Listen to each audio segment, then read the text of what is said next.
A group of 5 friends decides to spend the weekend in an old mansion isolated deep in the countryside. The inn is famous for its mysterious history. Legend has it that strange disappearances occurred there decades ago. Despite warnings from villager, the deeper they go into the underground tunnels, the more unsettling the atmosphere becomes.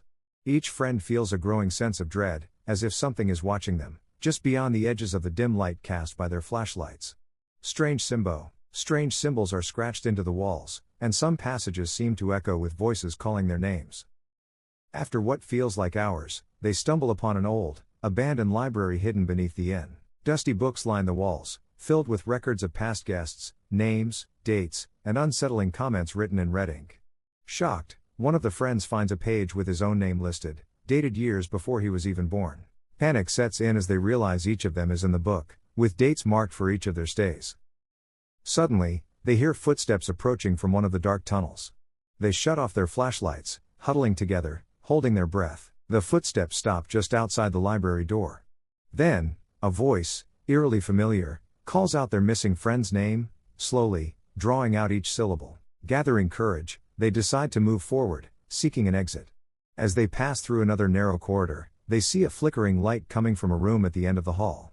Inside, they find a wall covered with newspaper clippings and photographs, each one featuring a guest who had mysteriously disappeared at the inn.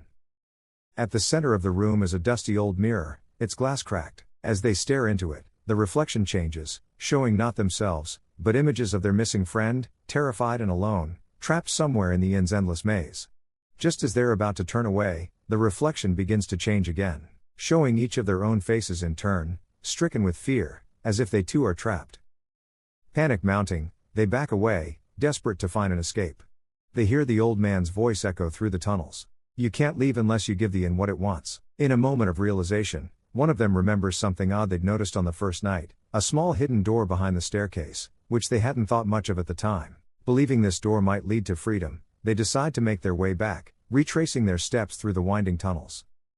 But as they turn a corner, they come face to face with something impossible to describe, a dark figure, almost human but with hollow eyes and a twisted smile, blocking their path.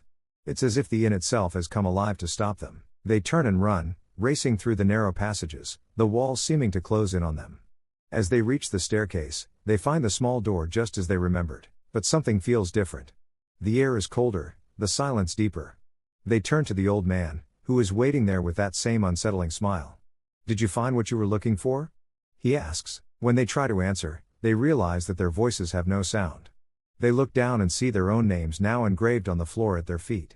And as they turn, they catch a glimpse of their own faces in the lobby mirror, pale, shadowed. They look down and see their own names now engraved on the floor at their feet. And as they turn, they catch a glimpse of their own faces in the lobby mirror, pale, shadowed, forever trapped within the inn's walls.